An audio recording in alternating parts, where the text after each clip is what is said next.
Welcome to Golden Crescent, where the legends of Arab and Islamic history come to life. Explore the stories of great warriors, brilliant minds, and the architects of empires. Subscribe and journey with us into the past to uncover the legacy of the Golden Crescent. The desert knows me. The life of Abu al-Tayyib al-Mutanabbi. In the vast expanse of Arabian history, where the sands of time have buried countless names, one voice echoes still across the centuries, as powerful and resonant as the day it first proclaimed its greatness to the world. This is the story of Abu al-Tayyib Ahmad ibn al-Hussein al-Mutanabbi al-Kindi, the man who would become known simply as al-Mutanabbi, the would-be prophet, the greatest poet the Arabic language has ever known. His words, etched in the collective memory of an entire civilization, continue to flow through the veins of Arabic culture like lifeblood. As the renowned scholar Ibn Jinni lamented upon his death, poetry has sunk into the earth, and the lush tree of letters once watered has gone dry. For to speak of al-Mutanabbi is to speak of poetry itself, its highest expression, its most profound depths, its most soaring heights. Our story begins in the year 915 CE, in the ancient city of Kufa, in what is now Iraq. Born to humble origins, his father a water carrier who claimed descent from the noble South Arabian tribe of Banu Jufa, young Ahmad would rise from obscurity to become the most celebrated wordsmith of his age. The 10th century into which he was born was a time of political fragmentation in the Islamic world, as the once mighty Abbasid Caliphate began to splinter and regional powers emerged across the landscape. From his earliest years, Ahmad displayed an extraordinary gift with language. By the age of 9, he was already composing poetry that showed remarkable promise. His intellect was sharp, his memory vast, his ambition boundless. He received an education in Damascus, Syria, absorbing the classical traditions of Arabic poetry while developing a voice entirely his own, bold, hyperbolic, and utterly mesmerizing. It was among the Bedouin tribes that the young poet first found his audience. Living among the Banu Kalb and other desert dwellers, he learned their dialect and doctrines, honing his craft in the cradle of Arabic poetic tradition. But Ahmad's ambitions extended beyond mere poetry. In his youth, his charismatic presence and verbal genius led him to make a fateful claim: that he was a prophet, a Nabi. This audacious declaration earned him the nickname that would follow him for life: al-Mutanabbi, the would-be prophet. This claim of prophethood was no mere poetic fancy. At the port of Latakia, al-Mutanabbi met a certain Abdallah Muad ibn Ismail and declared himself a holy man. He even supplied his own Quran and staged miracles such as controlling the rain.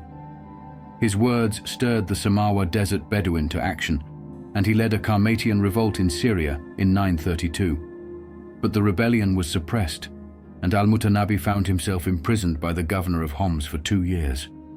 After falling gravely ill in prison, he recanted his prophetic claims and was released in 935. Thus began his life as a wandering poet, seeking patronage from the powerful rulers of his fragmented age.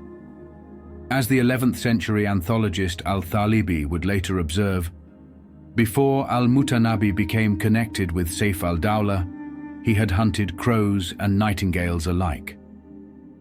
Fortune finally smiled upon al-Mutanabbi in 948 when he joined the court of Sayf al-Dawla, the Hamdanid poet prince of northern Syria.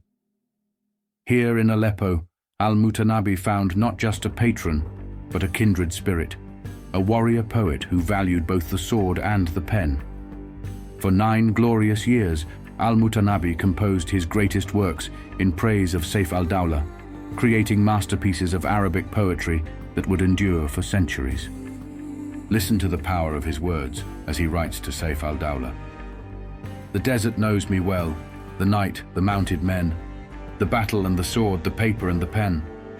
In these lines we hear the essence of al-Mutanabbi, his pride, his courage, his absolute conviction in his own greatness. His poetry combined technical brilliance with profound philosophical insight. He gave the traditional qasida, or ode, a freer and more personal development, creating a neoclassical style that combined elements of Iraqi and Syrian stylistics with classical features. But al-Mutanabbi's time in Aleppo was not without its challenges. His extraordinary talent and equally extraordinary ego made him enemies among the other poets and scholars at Sayf al-Dawla's court, including the ruler's own cousin, Abu Firas al-Hamdani. The latter part of his stay was clouded with intrigues and jealousies. His political ambition to become a wali, governor, further strained his relationship with his patron. In 957, al-Mutanabbi left Aleppo for Egypt, then ruled by the Ikhshidids. There he attached himself to the regent Abu al-Misk Kafr, an Ethiopian eunuch who had risen from slavery to become the de facto ruler of Egypt. But this relationship soon soured.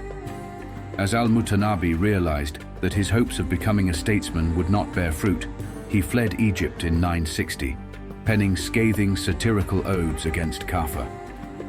After further travels, including to Baghdad and Kufa, al-Mutanabbi found his final patron in Adud al-Dawla of the Buyid dynasty in Shiraz, Iran. But even this relationship would not last. In 965, at the age of 50, al-Mutanabbi set out from Shiraz toward Baghdad. On the road, he was ambushed by bandits from a tribe he had once insulted in his verse. "What happened to your verse?" they taunted. "The one that says, 'The steeds and the night and the desert all know me, and the sword, the lance, the parchment and pen.'" His pride wounded, al-Mutanabbi turned to face his attackers rather than flee. He perished alongside his son al-Muhassad, his life ending as dramatically as he had lived it. But death was not the end for al-Mutanabbi. His words lived on, studied and celebrated by generations of scholars. Ibn Jinni wrote a commentary on his poetry titled Al-Fasr, the Explanation. The poet-philosopher Abu al-Ala al-Mari, himself an accomplished poet, wrote a book of exegesis on al-Mutanabbi's poetry and would usually refer to him affectionately as our poet. Al-Mutanabbi's verses became proverbial throughout the Arab world. His wisdom continues to guide and inspire. When you honor a noble man, you own him, but if you honor an ignoble man, he rebels. If you see the lion's canines, do not think that the lion is smiling. Not all one hopes achieves. Winds blow counter to what ships desire. If you venture in pursuit of glory, don't be satisfied with less than the stars. In 1932, a street in Baghdad was named after al-Mutanabbi, a book-selling street market that became a symbol of intellectual freedom. At the entrance stands an arch adorned with the poet's quotes, and at its end, a statue of al-Mutanabbi overlooks the Tigris River. Over time, al-Mutanabbi Street evolved into a gathering place for writers, artists, and diverse voices from across the country. Today, al-Mutanabbi is often called the Shakespeare of the Arabs, though this title has always been controversial.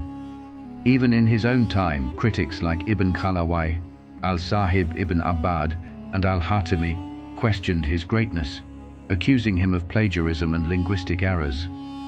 Yet the fact that his work inspired such passionate debate only confirms his central importance to Arabic literary tradition. What cannot be denied is al-Mutanabbi's enduring presence in Arab cultural consciousness. Ask any Arab, from mechanic to manager, from the ploughtail to the palace, to recite al-Mutanabbi's words, and they can. His poetry has been translated into over 20 languages, yet scholars still debate whether his genius can ever be fully captured in another tongue. Al-Mutanabbi once wrote, "My deep poetic art the blind have eyes to see, my verses ring in ears as deaf can be." A millennium after his death, these words ring true still. In the vast desert of time, where countless voices have been silenced by the shifting sands, al-Mutanabbi's voice calls out to us still, proud, defiant, and immortal. For as he himself proclaimed, in words that have become his epitaph, "The desert knows me well, the night, the mounted men, the battle and the sword, the paper and the pen.